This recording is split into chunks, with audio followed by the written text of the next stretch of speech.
bonjour, je suis ravie de vous retrouver de plus en plus nombreux sur la petite chaîne qui monte. Je parle bien sûr de la chaîne Esteban Frédéric.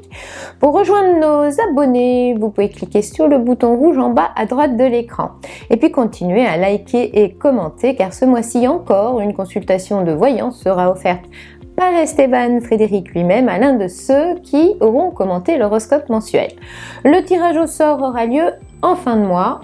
Ne ratez pas votre chance. Alors nous voici donc déjà en novembre. Ce mois-là semble être un peu à part car il est bien chargé de planètes en Scorpion. Qu'est-ce que ça veut dire? Eh bien la particularité du Scorpion est quand même l'agressivité, surtout quand la planète guerrière, je cite Mars, traverse ce signe-là. Mais pour vous, amis Cancer, il y a une bonne nouvelle. Mars en Scorpion booste votre combativité et ce n'est surtout pas ce mois-ci que l'on vous marchera sur les pieds ou que vous renoncerez à quoi que ce soit. Cela concerne surtout les 2 premiers décans. Alors justement, puisque l'on parle de décans, je vous rappelle rapidement leur date pour que vous puissiez mieux vous situer. Si vous êtes né entre le 22 juin et le 1er juillet, vous êtes Cancer du premier décan comme Isabelle Adjani, Pamela Anderson et Zizou. Si vous êtes né entre le 2 et le 11 juillet, vous êtes Cancer du deuxième décan comme Tom Cruise, Julien Doré et Eva Green. Et si vous êtes né entre le 12 et le 22 juillet, vous êtes Cancer du troisième décan comme Charlotte Gainsbourg, Vincent Lindon et Nora Malagré et Selena Gomez.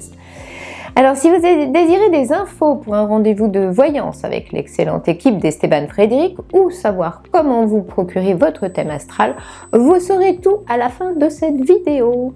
Et maintenant, c'est parti pour l'horoscope. Côté cœur, premier décan, entre le 6 et le 18 novembre, l'ambiance laissera sans doute à désirer. Vénus en Capricorne aurait tendance à brider vos élans et au passage votre sensibilité, à révéler peut-être une certaine gêne ou même à geler momentanément la communication. Ça sentira quand même bien l'automne pour les amours de notre premier décan. Vénus en Capricorne se la joue vraiment morne parce qu'elle n'est pas réputée très drôle et vous voudrez sans doute que votre vie amoureuse soit un peu plus fun. Prenez donc votre mal en patience, les temps ne seront apparemment pas à l'insouciance. Deuxième décan. Après le 16 novembre, vous ne serez pas dans les petits papiers de Cupidon et ça pourra gâcher une partie de vos plaisirs. Cette Vénus en Capricorne respire parfois le cœur solitaire. Le feeling aura du mal à passer et vous n'aurez pas la tête à vous amuser. Dans tous les cas, ce ne sera pas vraiment ça. Si vous pensez que vous replier sur vous-même va résoudre votre problème, vous n'êtes pas sorti de l'auberge. Bon allez, il faut parfois du temps dans le domaine des sentiments, alors durant cette deuxième quinzaine de novembre, prenez-le, car il ne servirait à rien de vouloir précipiter les choses. Troisième décan. D'ici le 7 novembre, un manque de communication pourrait provoquer chez vous quelques inquiétudes. Vous verrez tout en noir ou vous redouterez le pire, alors qu'il suffirait sans doute de lui poser les bonnes questions. Mais entre le 13 et le 23 novembre, vous vous sentirez beaucoup plus sûr de vous car vous percevrez nettement mieux les choses. Quand les planètes sont en Scorpion, il y a aussi souvent volonté de reprendre le pouvoir en clarifiant ce qui vous avait échappé jusqu'ici. On pense que notre Cancer saura en faire bon usage. Passons au boulot, à la vie active, à l'ambiance générale. Premier décan. D'ici le 16 novembre, ce sera bien le moment de mettre vos ambitions au goût du jour. Avancez vos pions et focalisez votre énergie sur un objectif bien précis car vous aurez indéniablement quelques bonnes cartes en main. Votre version accrocheuse se dévoile plutôt facilement quand Mars est en Scorpion et ce n'est pas en cette première quinzaine de novembre qu'on parlera de Cancer rêveur. Vous seriez plutôt du genre à vous impliquer à 100%. Votre volonté sera donc implacable et vous ne lâcherez pas facilement l'affaire. C'est toujours bon à savoir. Deuxième décan. Entre le 3 et le 13 novembre, prenez le temps de mettre au point une stratégie et tenez-vous-y. À cette période-là, notre Cancer se fera un peu calculateur pour être plus sûr d'avoir gain de cause un jour ou l'autre.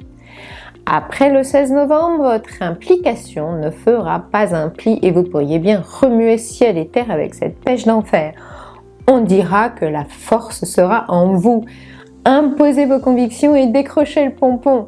Avec Mars en Scorpion comme allié, qui pourrait oser dire que notre Cancer n'est pas vaillant?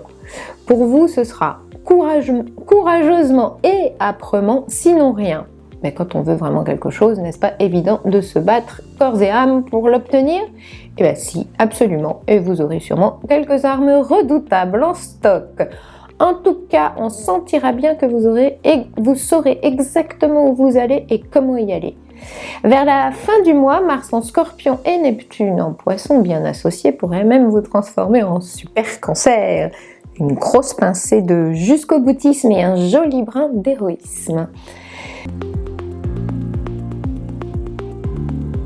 Troisième décan, jusqu'au 6 novembre, encore quelques fausses notes à prévoir au niveau relationnel ou bien vous subirez les dernières conséquences d'un long désaccord qui vous a porté préjudice. Si certains interprètent mal vos intentions, c'est peut-être qu'elles ne sont pas si limpides que ça ou que vous ne les avez pas exprimées clairement. Il faudrait en tout cas faire des efforts dans ce sens-là. Mais entre le 13 et le 26 novembre, vous serez beaucoup plus lucide sur les gens et perspicace tout court. Avec le Soleil et Mercure en Scorpion comme alliés, vous comprendrez mieux les dessous de l'histoire et ceux qui auraient bien voulu vous influencer ou vous embobiner vont trouver un sacré répondant chez vous. Bref, il sera beaucoup plus difficile de vous déstabiliser car vous aurez nettement repris du poil de la bête. Alors amis Cancer, pour l'horoscope de novembre c'est fini, mais vous savez sans doute que pour vos questions personnelles, la voyance est idéale parce qu'elle peut vous apporter des réponses évidemment plus précises. Sur le site esteban-frédéric.fr, vous trouverez facilement des professionnels performants choisis par Esteban Frédéric pour la qualité de leur don de médium. En plus, vous pouvez prendre rendez-vous 7 jours sur 7, ce qui n'est surtout pas négligeable. Enfin, j'invite ceux et celles qui désirent mieux se connaître, mais aussi découvrir tout ce que l'astrologie révèle sur leur potentiel et leur évolution, à faire leur thème astral. Cette étude se trouve dans la rubrique astrologie du site esteban-frédéric.fr et est une interprétation riche et complète de votre carte du ciel. Vous voulez savoir ce que toutes ces planètes qui habitent le ciel de votre naissance disent sur vous et votre futur? Eh bien alors n'hésitez pas à vous offrir votre thème astral. Munissez-vous de votre heure de naissance, elle est nécessaire à l'élaboration de cette étude phare de l'astrologie. Il me reste à vous donner rendez-vous le mois prochain sur cette même chaîne Esteban Frédéric évidemment, et d'ici là, recevez mes amitiés cosmiques.